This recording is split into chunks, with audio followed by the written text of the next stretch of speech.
Steiner, Doctor of Medicine. Tonight's story has the title, To the Great, A Most Seldom Gift. Guardian of birth, healer of the sick, comforter of the aged.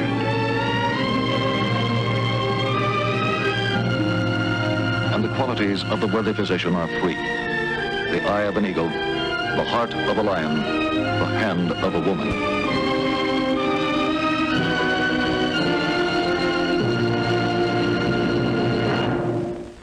Case history tonight concerns the field of internal medicine. The object in point, a boy's sports shirt. The case in point, Milton George Corwin. He's 38 years old and unmarried. He has just purchased this shirt in quantity, 200 dozen of them, each shirt the same, a fact that will change his life. 20 years ago, he took a job at the downtown department store as a stock boy. Now Milton Corwin is a buyer with $500,000 of the store's money to spend each year. With his meager start and his present position, you might say that Milton is a very unusual man. But in another way, a very important way, he is not unusual at all. For there are at least several million people in this country alone who suffer from the same misfortune which afflicts Milton Corwin.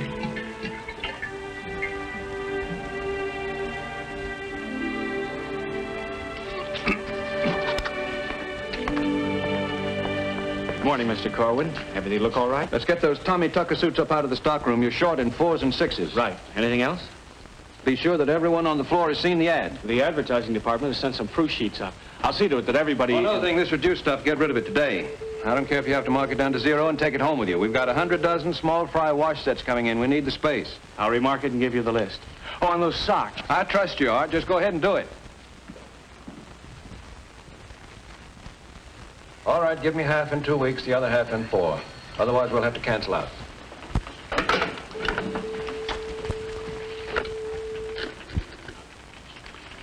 Elsa, I want you to hold all calls to room 5 until I give you the word, all right? Fine. Well, how do we do in this division? Make our figures this month? Well, I'm over in my totals. All subs are up except wash dresses, and they're not far behind. That's good. Mark those cottons down if they don't start to move. Al, you should have had a good month. We did. Suits are holding up fine, except the lightweights. We lost a little there, but we more than got it back on top coats. I'm up 15% over last year. That cold weather was a break. That's what we like to hear. Well, Milt, how about it? I'm down. Junior flannels are going all right, so are kids' furnishings. We lost it in the play sets and wash suits. What's wrong on that sub? Same cold weather that sold all the top coats. I want you to get that all back this month and some more to go with it. Now, we're looking for a 10% increase this month. We've upped our advertising allowance, and we've got to get it all back. I want you to see Hensley this afternoon and give him a list of the items you want to push. Milton, I want to talk to you for a moment.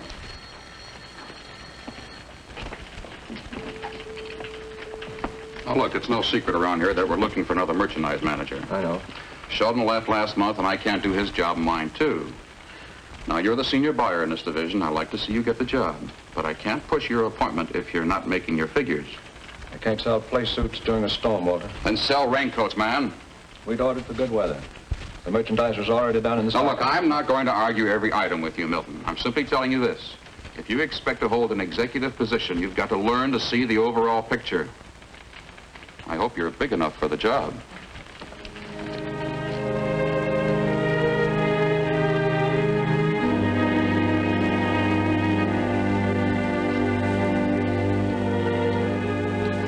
Working late again, Milt? For a while. Well, you can have my share of it. When 5 o'clock comes, I'm on my way. If I bought only men's suits and top coats, I could leave every day at noon. Old Walter gave you the big pep talk this morning, didn't he? Oh, don't worry, I know the spiel. Big job open, lots of responsibility. Appointment soon, must make those figures. You're very talented. Right. And I'll tell you something else, Milt. It's going to take a lot more than just making the figures to get that job. Something special. Good night, Milton. Good night, Veda. Friday night, you know. Have a nice weekend. You might offer to take me to dinner. That would help. You know I'd like to. I just haven't got the time. Look at all this. Look. You used to find time. I had an easier job then. Now you're asking for a harder one yet. Is it that important to you, Milton? Yes, it is, Veda. Well, have it your own way. I'll ask Betty to bring a pot of coffee and a sandwich up to you. Thanks. Good night. Bye.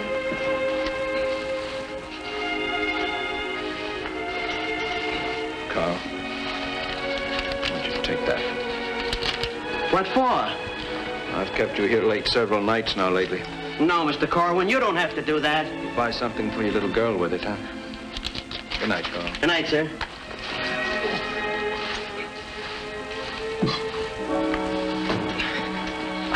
Same stomach cramps, Mr. Corwin? Worse, all this week. Let me phone the doctor now. Be all right, it's just the same old trouble. I'm telling you, Mr. Corwin, you got to see a doctor. My brother had the same thing like you got. That's so? How's he feeling now? He ain't feeling nothing.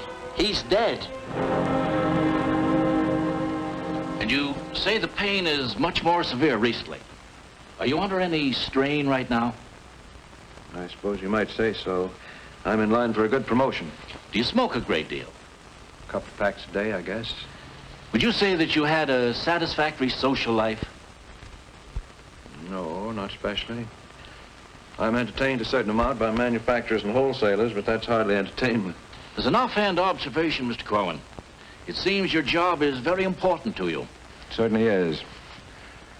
I came up the hard way, Doctor. My dad died when I was still a kid. I had to quit school and go to work. My job has been my whole life.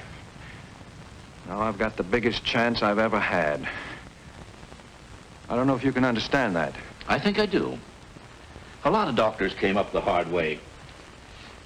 You have the classic symptoms of a peptic ulcer, Mr. Corwin. I'm referring you to a gastroenterologist for more extensive examination. Dr. Sellers is his name. I recommend you see him just as soon as you possibly can. The gastroenterologist? Yes, he's a specialist in the problems of the digestive system. An ulcer isn't all psychological, as some people think. It involves a great deal more than that. You see, your stomach produces a substance called pepsin for digestion. It also secretes hydrochloric acid to activate this pepsin, make it do its work. Now, if the stomach secretes too much acid, it causes the pepsin to become overactive. In fact, sometimes it becomes so overactive, it eats out the lining of the stomach, or more likely, the more delicate lining just below the stomach in the duodenum, and thus an ulcer is formed. As yet, we can't name any one specific cause for this condition. Your physiologic makeup, your sex, your age, your heredity, they're all involved. You mean that nervousness has nothing to do with it, then? No, I didn't mean that at all. Your emotions have a great deal to do with it, Mr. Corwin. A mind kept under stress keeps sending impulses and stimuli at too great a frequency down the vagus nerves, causing the stomach to pour out hydrochloric acid, much more than it needs. Well, suppose I do have an ulcer, Dr. Marshman. What will it mean?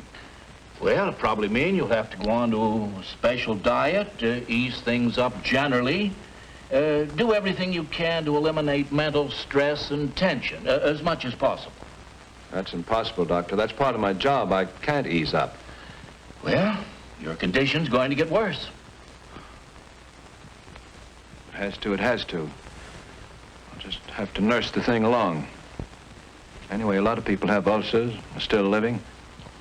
That's right, Mr. Corwin. But a lot of them aren't.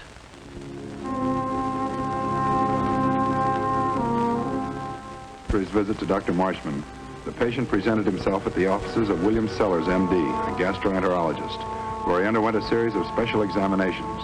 When slight pressure was exerted, the patient displayed a tenderness just below the breastbone. Sample fluid taken from the patient's stomach tested 63 free acidity and 80 total acidity, a high acidity measurement. Fluoroscopic examinations and X-ray films definitely established the presence of a large penetrating ulcer in the posterior wall of the duodenum. Urine and blood tests showed no other physiologic disturbance. For peptic ulcer, there is no routine treatment. A course of ulcer management must be suited to the particular needs of each patient. Oh, remember, no sweets, no spices or highly seasoned foods. And above all, no tobacco, no alcohol, no coffee. What about tea? Milk. Returning to his job, the patient unfortunately felt it necessary to keep the news of his ulcer a secret, so as not to jeopardize his chances for promotion. Because of this need for secrecy, he found it more and more difficult to observe his doctor's instructions. You couldn't go out to lunch, so I brought you something. Oh, thanks, Vera. That's nice of you. What have you got? Good hot coffee and a jelly donut. It's delicious. Now go ahead and eat it.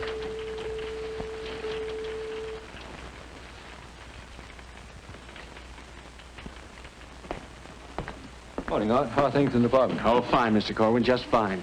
Oh, have a cigar. Oh, thanks. I don't smoke, Art. Oh, you'll have to smoke this one, Mr. Corwin. It's a boy, 6 pounds, 10 ounces. Congratulations. Thank you, sir.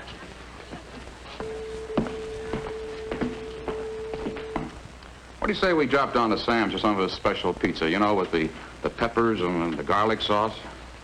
I haven't had one of those in a blue moon.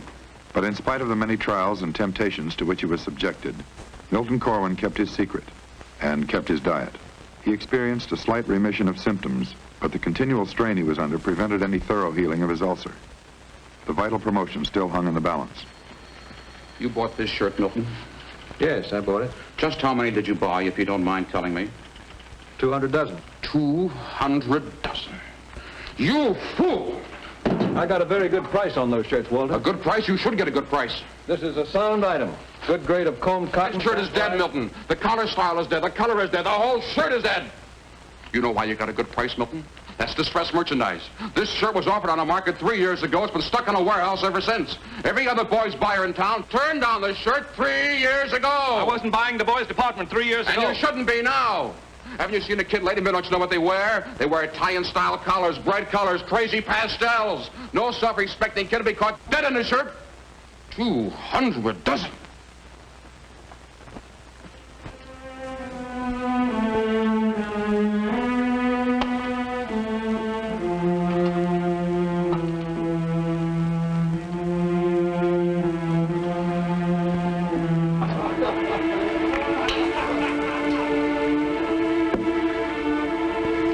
Sam, one more.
Good morning, Mr. Corwin.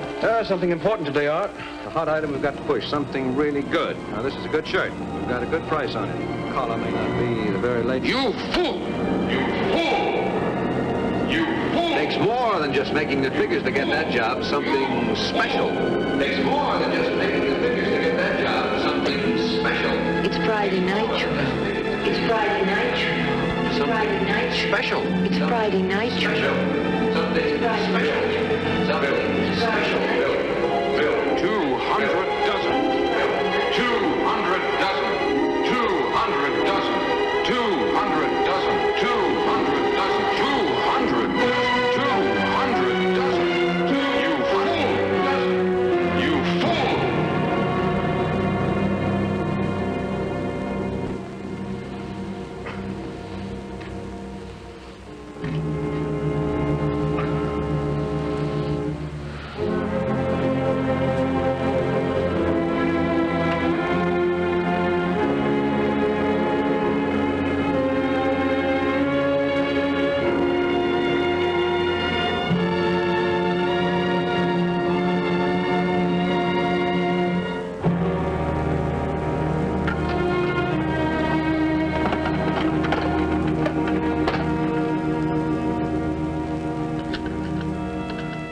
patient was found unconscious in a pool of blood beside the telephone and was immediately taken to the hospital.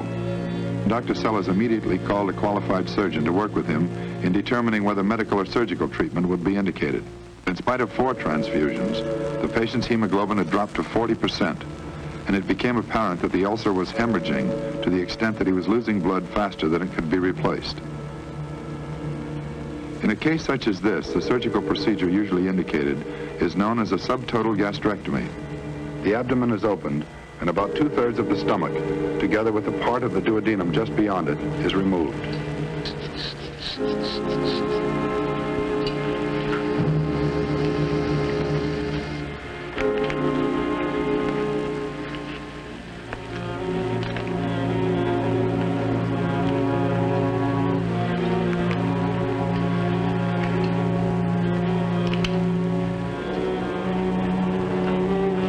The duodenum is then closed, and the remaining portion of the stomach is sutured to a new opening in the small intestine.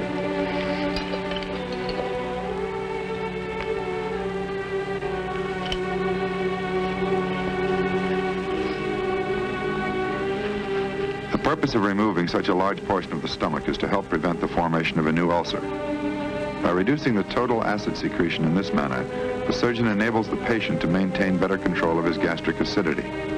Through prompt diagnosis, through skilled surgery, the harm which Milton Corwin has done himself is remedied, and a man who might easily have lost his life has lost only part of his stomach.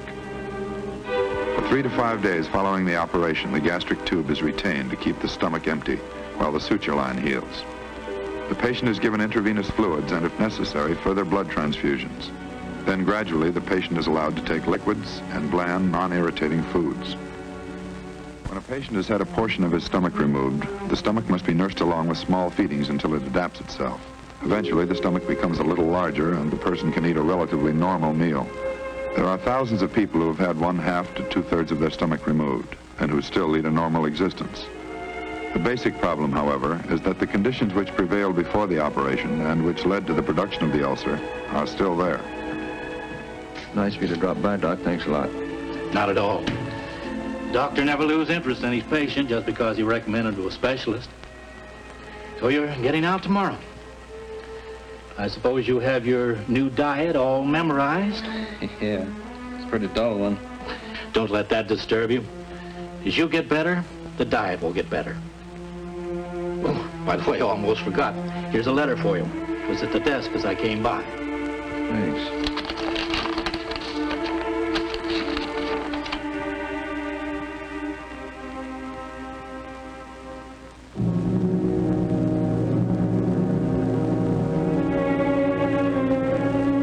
Dirty, lousy trick. That's the thanks you get. Something wrong? Go ahead, read it. See for yourself.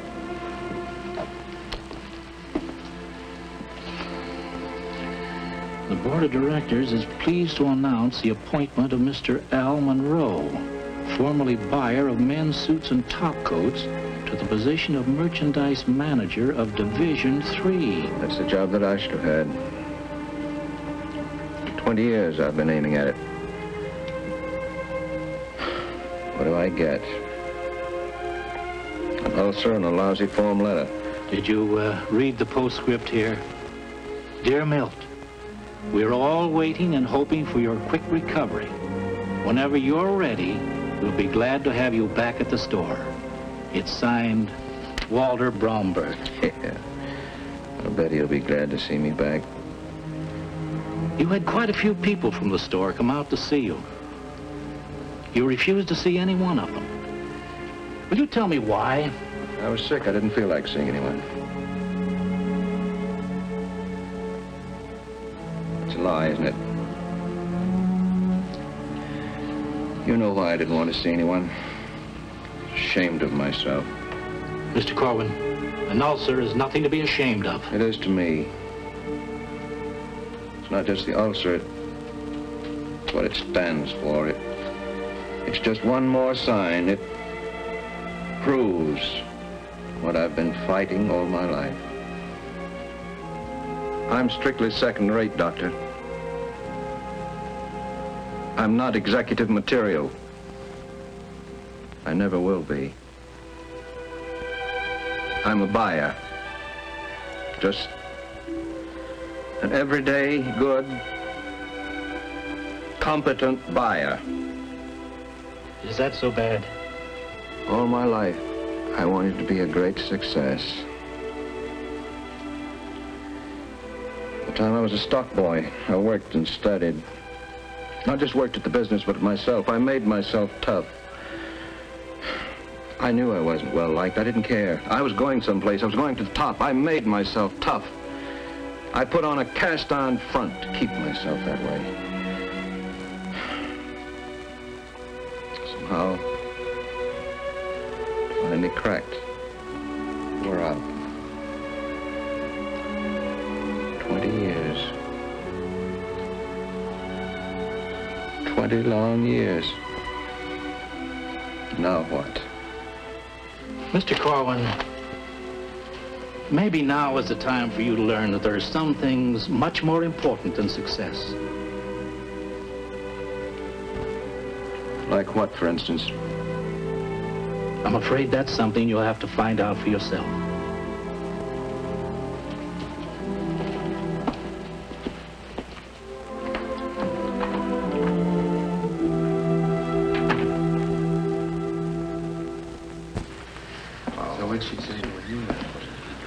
Milton! Welcome back. By golly, we sure missed you around here. Good to see you again. Thank you, Walt. Nice having you home, Milt. Thank you. Art. Al? What are you doing up here? I couldn't miss your homecoming, boy. How do you feel? All right, fine. Have to make such a production out of it.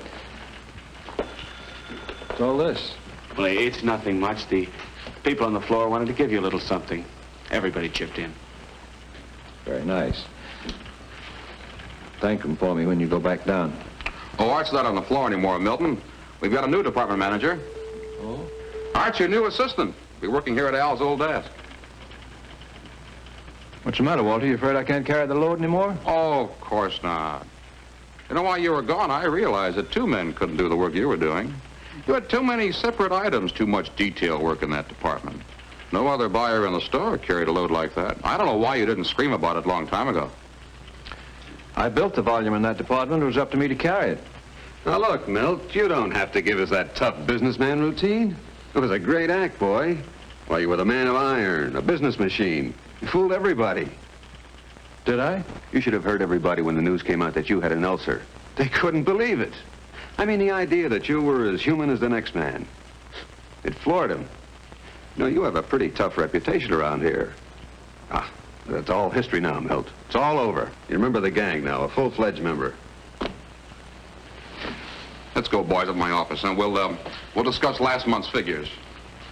Milton, I want you to come on in when you're ready. We'll talk over that split in the buying, huh? Al, Yes. congratulations on the promotion. Well, thanks, Milt. Thank you.